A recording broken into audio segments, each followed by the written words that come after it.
बिस्मिल्लाहिर्रहमानिर्रहीम।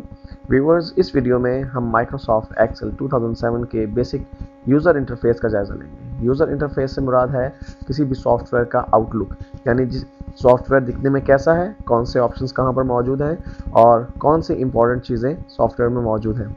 तो सबसे पहले हम माइक्रोसॉफ्ट एक्सेल 2007 को स्टार्ट करते हैं। इसके लिए मैं डेस्कटॉप पर बने हुए आइकन पर डबल क्लिक करता हूं, जिससे माइक्रोसॉफ्ट एक्सेल स्टार्ट हो जाएगा। व्यूअर्स, सबसे पहले हम टॉप से स्टार्ट करते हैं। हमारे पास आप देख रहे हैं जहां पर मेरा कर्सर है, बुक 1 माइक्रोसॉफ्ट एक्सेल लिखा हुआ आ रहा है। ये बार कहलाती है हमारे डॉक्यूमेंट की टाइटल बार। अभी तक चूंकि हमने इस डॉक्यूमेंट को सेव नहीं किया है, इसलिए बाय डिफ़ॉल्ट ये बुक 1 का टाइटल हमारे सामने नज़र आ रहा है। लेकिन जो ही हम इस डॉक्यूमेंट को सेव करेंगे, यहाँ पर वो टाइटल नज़र आने लगेगा जिस नाम से हम इस डॉक्यूमेंट को सेव करेंगे। अगर हम लेफ्ट साइड पर बढ़ें तो हमारे पास एक बहुत ही छोटा सा जो है ये टूल बार मौजूद है, जिसे क्विक एक्सेस टूल बार कहते हैं। यहाँ पर आपको फिल वक्त 3 आइकॉन्स नज़र आ रहे हैं, अनडू, रीडू और सेव का ऑप्शन। लेकिन आप इसे कस्टमाइज़ कर सकते हैं, इसे चेंज कर सकते हैं, ये कस्टमाइजेबल है। इसके साथ ही आपको ये एक बटन नज़र आ रहा है जिसे ऑफिस बटन कहा गया है। ये बटन आपके पास वही काम करता है जो कि मेन्यूज़ में से फाइल का मेन्यू काम करता था, यानी यहाँ से आप कोई भी न्यू डॉक्यूमेंट बना सकते हैं, कोई एग्जिस्टिंग डॉक्यूमेंट ओपन कर सकते हैं। इसके नीचे आपको होम, इंसर्ट, पेज लेआउट और फॉर्मूलाज जैसे टैब्स नज़र आ रहे हैं। ये पूरी लिस्ट टैब लिस्ट कहलाती है। और यहाँ नीचे किसी भी एक टैब को सिलेक्ट करने पर आपके पास जो ऑप्शंस मौजूद होते हैं उन्हें हम रिबन्स का नाम देते हैं। ये सब के सब हमारे पास रिबन्स हैं। ये चार्ट का रिबन है हमारे पास, ये इलस्ट्रेशंस का रिबन है, ये टेबल्स का रिबन है। अगर हम होम टैब को सिलेक्ट कर लें तो हमारे पास ये क्लिपबोर्ड, फॉन्ट, अलाइनमेंट, ये तमाम रिबन्स हम बहुत ही डिटेल में डिस्कस करने वाले हैं। हमारे पास ये जो एक ऑप्शन मौजूद है जहां पर इस वक्त मेरा कर्सर ब्लिंक कर रहा है और A1 लिखा हुआ नज़र आ रहा है, ये बार हमारे पास कहलाती है सेल एड्रेस। जी हाँ, ये हमारा सेल एड्रेस है। बेसिकली माइक्रोसॉफ्ट एक्सेल में आपको छोटे छोटे बहुत से बॉक्सेस नज़र आ रहे हैं। माइक्रोसॉफ्ट एक्सेल में इन्हें सेल्स का नाम दिया जाता है। बेसिकली अगर आप गौर से देखें तो हमारे पास रोज़ और कॉलम्स मौजूद हैं जिनके कम्बिनेशन से ये सेल बन रहे हैं। और ये बार आपको जहाँ पे आपको इस वक्त B2 लिखा हुआ नज़र आ रहा है, यहाँ पर आपको इस सेल का एड्रेस नज़र आ रहा है, इसलिए इसे हम एड्रेस बार का नाम देते हैं या नेम बॉक्स का नाम भी देते हैं। बेसिकली सेल्स बनते हैं रोज़ और कॉलम्स के कम्बिनेशन से। जैसा कि आप इस वक्त देख रहे हैं कि आपने जो सेल सेलेक्ट किया हुआ है वो है B3, क्योंकि ये B कॉलम में रो नंबर 3 में इस वक्त हम मौजूद हैं। जब आप किसी एक सेल पर क्लिक करते हैं तो वो एक्टिव सेल बन जाता है। एक्टिव सेल से मुराद है कि अब आप जो भी डाटा एंटर करेंगे वो उसी सेल में लिखा जाएगा। एक्टिव सेल की एक निशानी ये है कि उस सेल के बॉर्डर्स जो हैं वो ब्लैक और बोल्ड हो जाते हैं।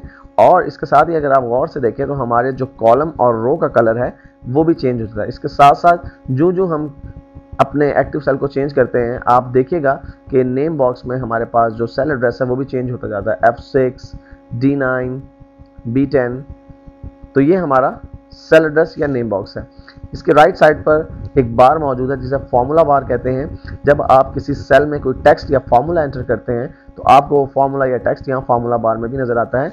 जैसे कि अब ये एक्टिव सेल हमारा E5 है। अगर मैं यहाँ पर कोई टेक्स्ट एंटर करता हूँ तो आप देखेंगे कि इस सेल में एंटर होने के साथ साथ आपको फॉर्मूला बार में भी वही टेक्स्ट नज़र आ रहा है। अगर हम नीचे की जानिब आएँ तो आप देखेंगे कि हमारे पास 3 शीट्स के टैब्स मौजूद हैं, शीट 1, शीट 2 और शीट 3। ये शीट्स क्या हैं?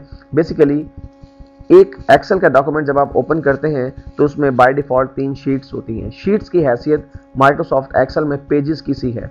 जिस तरह एक कॉपी में कुछ पेजेस होते हैं, इसी तरह माइक्रोसॉफ्ट एक्सेल के एक डॉक्यूमेंट में, जिसे हम वर्कबुक कहते हैं, कुछ पेजेस होते हैं। माइक्रोसॉफ्ट एक्सेल 2003 में मैक्सिमम शीट्स जो आप इंसर्ट कर सकते थे किसी भी डॉक्यूमेंट में वो थी 256।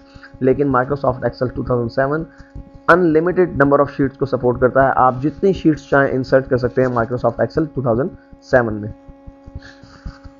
इनमें से किसी भी एक शीट के ऊपर क्लिक कर आप नेक्स्ट शीट पर ट्रांसफ़र हो सकते हैं। इन शीट्स के साथ ही आपको ये छोटे छोटे 4 बटन्स जो नज़र आ रहे हैं, बेसिकली ये शीट्स स्क्रॉल बार है। जब आपके डॉक्यूमेंट्स में बहुत ज़्यादा शीट्स इंसर्ट हो जाती हैं तो फिर आप एक शीट से दूसरे शीट पर स्विच करने के लिए इन स्क्रॉल बार्स को यूज़ करते हैं।